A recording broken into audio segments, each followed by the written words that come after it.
Hello, this is Brady Dickinson, Superintendent of the Twin Falls School District, and it's my honor today to be able to present to you information about the upcoming Supplemental Levy election for the Twin Falls School District. So normally, this presentation would traditionally have been done in the spring with an election date in March. This levy is required to be renewed every 2 years, and we are on that 2-year cycle. Recently, the Idaho legislature changed the law, and now these kinds of levies have to be run either in November or May on the general election dates. And so after careful consideration, we made the decision to run the levy with the November election. The reason for this primarily is because of our budget cycle, which starts in June of each year. And for planning purposes, makes more sense for us to run it in November as opposed to May. And so the goal of this presentation today is to provide you with all of the information that you will need to be able to make a decision on how you want to vote on this upcoming levy. I would like to stress that I'm not here to tell you how to vote. My goal is to provide you with information and then allow you to make the best decision on how you feel we should progress as a community. And so hopefully you find this presentation to be beneficial and that I'm able to answer all of your questions. I'd like to start with a big thank you to the Twin Falls community. If you look back in history to the very beginning of the Twin Falls School District back in the early 1900s, this community has always shown tremendous support for its public schools.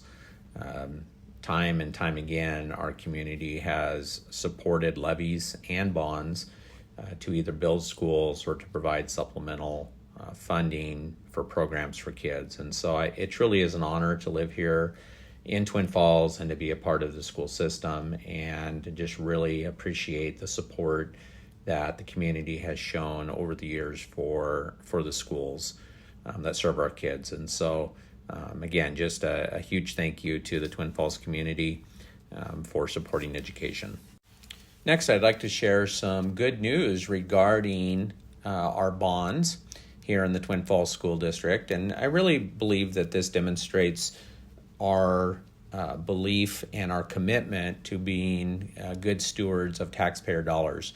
We recognize that property taxes are not popular. None of us like to pay taxes, but that they do provide for needs in the community that enrich and really benefit in the long run the community that we live in. And so if you take a look here at this slide, you can see that we've been able to, through careful planning, save our community about $22 million over the last 10 years on the repayment of the bonds that we have in the district. And so if you look back to 2014, a bond was run to be able to build 3 new schools in the district and also to do addition on Canyon Ridge High School and upgrade Twin Falls High School. And so this is back when we built South Hills Middle School, Rock Creek Elementary, and Pillar Falls. During that election, the ballot disclosure showed that a total debt service was projected to be about $144 million. And so that included all of the interest that you would pay back during the life of those bonds, with them being paid out and paid off in 2039. If you look at what the actual is going to be, it's going to be around $127 million. And it's actually going to be paid off early. And so if you look at the next couple of columns, there's some things there that you may not be familiar with in terms of what a defeasance is. A defeasement is a way for a district to pay off bonds early. And so that money is basically committed to buying down or to paying off the bonds so that it is no longer debt that the district carries. And so in 2018, we were able to do a defeasance that saved about $6 million in interest. And then in 2020, we were able to refinance the bonds. Now, obviously, 2020 was during the COVID years, and interest rates were extremely favorable. And so that refinance obviously saved a tremendous amount of money in terms of interest. And so you can see they're almost $14 million, and allowed the bonds to be paid off in 2035. This last year, we were able to do another defeasance for approximately $2.5 million, and that again pays off the bond another year early, and so ultimately able to pay that bond off in 2034. And so here in the next 10 years, we will see these bonds drop off of our books, and again saving roughly $22 million in interest for our community. The reason we've been able to do this is we've been conservative in our projections in terms of the money that would be generated to pay off these bonds, and so we've been able to commit those funds to paying off the bonds early and saving that interest, and then obviously the refinance was an important component as well. But again, exciting for our community to be able to pay these bonds off early and to be able to save the interest on these bonds. So next, let's dig into the supplemental levy. So the supplemental levy in Twin Falls was first passed in 2012, and it's required to be renewed every 2 years. And so we are in that cycle of renewal for this year. Going back to the reason that we have a supplemental levy, it really goes back to two events. In approximately 2006, the Idaho legislature made a change in terms of school funding. And what it did is it shifted the funding away from any local property tax collection to the state level in terms of operational costs. And so today, the operational funding for school districts comes almost exclusively from the state level. And that money from the state level is generated through sales tax.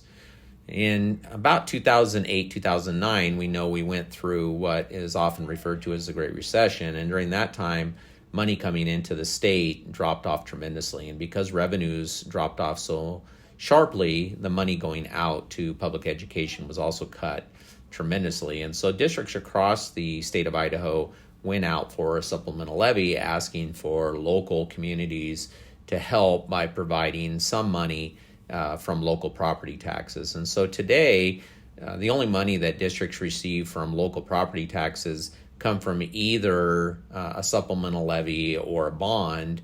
And then again, the rest of the funding is going to come from the state level, and then also a portion from the feds. And so again, we're back on this cycle of asking for the supplemental levy every 2 years. What do we use the levy for? We're going to dig into that today, but really it pays for staff, it pays for school safety, and it pays for opportunities for kids. And so later on in this presentation, I will dig into each one of those purposes in detail to show exactly how the money is spent. I do want to stress that a supplemental levy is meant to provide funding for things above and beyond what the state of Idaho provides funding for. And so my goal is to be able to show you specifically and in detail what this money is used for in order to supplement our budget. So let's dig into the specifics of this levy. So this 2-year levy, 2025 through 2027, would commit $7.2 million a year for 4 categories within the district. And so the first category is safety and security, about $1.5 million, extracurriculars, $500,000, staffing, which is going to be the lion's share of the money at $4.4 million, and then school maintenance at $800,000. And so next, I'm going to spend time unpacking each one of these categories and describing exactly how the money would be spent. So let's talk about an important topic, and that is school safety. We know that having secure and safe schools is a top priority in our community. And so we here a couple of years ago made the commitment to provide armed security at every school in our district. And so our secondary schools all have a police officer that are assigned to that school. And then we made the commitment to have an armed security guard at all of our elementary schools. And so today, every school in the district has a security person that is assigned and is on duty at the school. We don't receive money from the state for this security, and so in order to be able to provide the security personnel, we do have to have funding from another source. And so approximately 1.5 million of this supplemental levy goes to pay for the security officers at each one of our schools, and also some security and behavior aides that are also on site to help with behavior support and other security needs within that building. Like I said at the beginning, this is pretty unique in Idaho regarding having an armed security guard at each school, and I think it's something that our community should be proud of in regards to having safe and secure schools. Next, about 4.4 million of the supplemental levy pays for staff. And so in Idaho, there is a funding formula that calculates the number of employees that the state will provide funding for. What we have found over the years is that it's very difficult to operate a school district on just the personnel that is funded through the state level. And so the supplemental levy provides additional staff to really ensure that we have the proper number of people within our schools. And so looking at how the money breaks out, the money primarily pays for classified staff. You can see there about 40.5 classified staff members are paid for through the levy. And classified staff are folks like your janitors, your secretaries, your food service workers, people that do those kinds of jobs within the school system. About 20 teachers are funded through the supplemental levy, and these 20 teachers provide students with additional opportunities. So you have some special programs within the district. The 20 teachers help to keep class sizes manageable. And then also we have instructional coaches who are teachers who help teachers in the district improve their practice. And so they work a lot with our new teachers that are coming into the profession, as well as other teachers who might be working to improve lessons or to try and improve results with students. And then it does help with 4 administrative positions in the district, which again is a category that traditionally is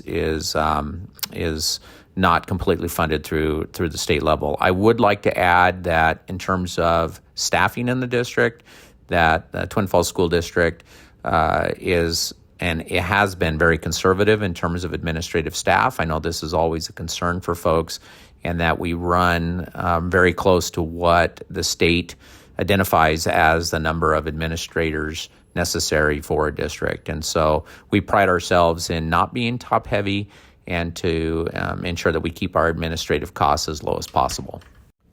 Next, about $500,000 of the levy goes to help support extracurricular activities in the district. Primarily, the money is used to supplement and pay for transportation costs. Over the last really 5 to 10 years, we've seen a tremendous increase in the cost of transporting students. And so it's difficult in terms of paying for busing to all of the extracurricular activities that students are able to participate in. So having the levy really allows us to operate without what's called pay for play. And so in some districts in Idaho that don't have supplemental levies, if students want to participate in an activity, parents have to pay a portion of the cost for students to participate. And so there's a upfront fee that goes along with that activity. Here in Twin Falls, at this point, all of our activities are free. There are no upfront costs. Obviously, parents buy shoes and different things like that for students to be able to participate in, but there are no upfront fees to pay for transportation. Personally, I am not a fan of pay for play because it hurts our kids from disadvantaged families. We want every child to be able to participate in an activity regardless of whether or not families have those funds. Some students need activities. It's what really keeps them in school, and so we want to remove any barrier for students in our community to be able to participate. And so again, the levy helps us to be able to offer these activities without cost to parents. So finally, the fourth category of the supplemental levy is school maintenance. Now, this is a new area within the supplemental levy. This was not a component of the levy during the last cycle. And the reason for this is a change that was made this last year at the legislative level. So the legislature this past session provided money to schools to complete capital projects. And so we're extremely thankful for these funds, and they're designed to help schools modernize facilities. And so the district is receiving money to be able to complete capital projects in the district. And this money over the next 10 years is going to be used to upgrade HVAC systems in the district and also to replace a couple of roofs that are in desperate need of being repaired. And so many of our buildings, which were built anywhere from 1938, all the way through the 1950s, do not have modern HVAC systems.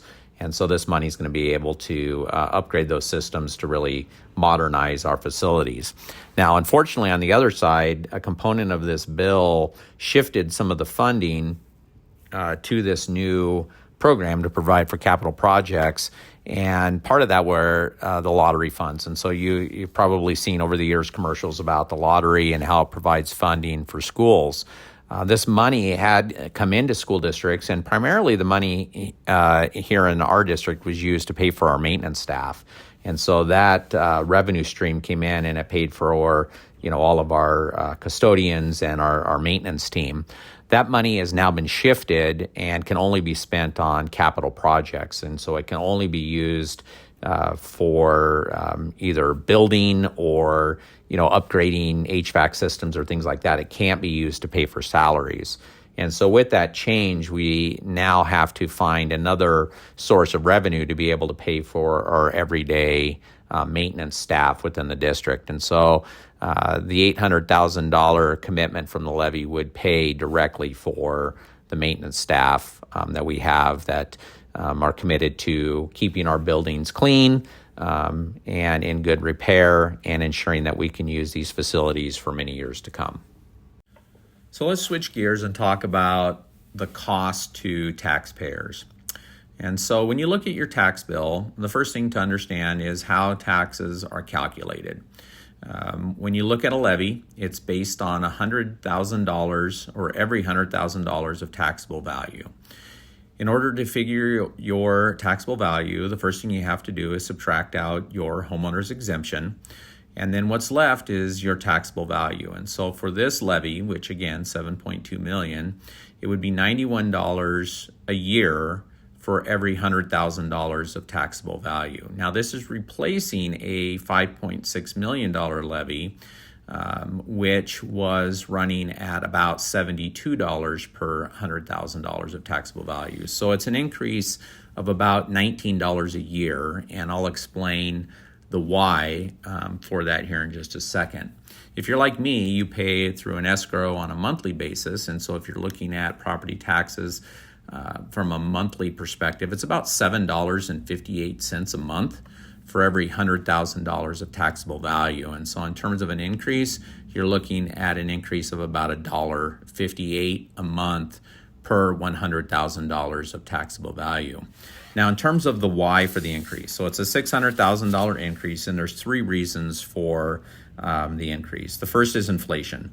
Costs have gone up tremendously over the last 3 to 4 years. We all know in terms of where we are in terms of paying our bills that our dollars don't go as far.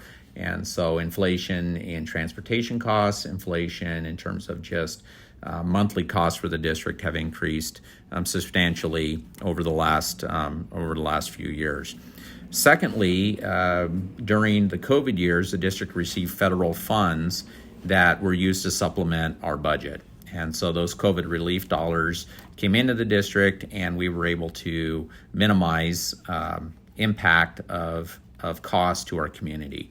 Those COVID dollars are no longer available, and so they expire actually here this September, and so we're not able to use those federal dollars to offset costs. The third reason for the increase is related to the addition of the maintenance costs within the levy. As I explained in a previous slide, the shifting of the lottery funds away from operational expenses in the district to only being allowed for capital expenses means that we need to identify additional revenue to pay for our maintenance staff. And so that's the reason behind the $600,000 increase. And again, just to restate, it's about a $19 a year increase for every $100,000 of property value, or about $1.58 per month increase, again, per $100,000 of taxable value. So this next slide shows you what's happened with our levy rate over the years. And so to read this slide, let's go back to 2016, and you can see an overall levy rate of $4.76. That's on a monthly basis per $100,000 of taxable value, which we've talked a little bit about in a previous slide. If you break down that levy rate, start at the bottom, you have your supplemental levy, which is what we're talking about today. The blue section is the bond levy, so those are the bonds that were passed to build the new schools. We've talked about that previously as well. The plant levy we have not talked about. That's a 10-year levy that provides money for capital expenses within the district. And then you have all other levies, which it's really two things. One is a tort levy, which is a small amount of money that comes in to pay for insurance, and then the rest of that is an emergency levy, which can be levied if the district experiences unexpected growth in student numbers. We made a commitment a few years back to not take the emergency levy unless it was absolutely necessary. And so you can see starting in 2020 that really dropped off and hasn't been something that we've utilized in the district. And so looking at this slide, you can see that the levy rate has dropped significantly since 2016, going from $4.76 per 100,000 down to $1.58 this year. And then you can see if this levy is passed, that increase to $1.77. So the reason for the reduction, a couple of things, but primarily it has to do with property values. And so we live in a community that has property values that are increasing. Our levies are really built out on an amount, not on a rate. And so we collect a specific amount. And so as your property values increase, our levy rate goes down. There's a misconception when it comes to school district levies that when property values go up, we are going to collect additional funds. That's not the way it works. Instead, as property values go up, our rate goes down so that we collect the same amount of money. So if approved, this $7.2 million that would come into the district, it's going to be $7.2 million regardless of property values. And so if your value goes up, our rate goes down. And so again, you can kind of see how that's trended over the years. Another component, though, to discuss is tax relief. And so these charts or this conversation does not include any of the tax relief money that's come from the state level. And so the last few years, the state has been committing money to offset property taxes, and all of that money that comes in to offset those taxes is not included in any of these slides. And so realistically, as long as the state continues to provide property tax relief, these numbers are going to be lower than what you see here on the screen.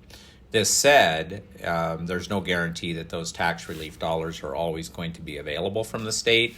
And so this is kind of a worst case scenario for taxpayers. The other thing to recognize is that we project conservatively because we don't want to tell folks it's going to be $1.77 and then have it come in higher than that. And so it's very likely that it'll be less than this amount, but we want to make sure to give taxpayers kind of a worst case scenario. But again, you can see that trend of a downward movement in terms of levy rates, and then this year requesting for a slight increase in what it has been the last couple of years. So the next thing here, we just want to encourage everybody to vote.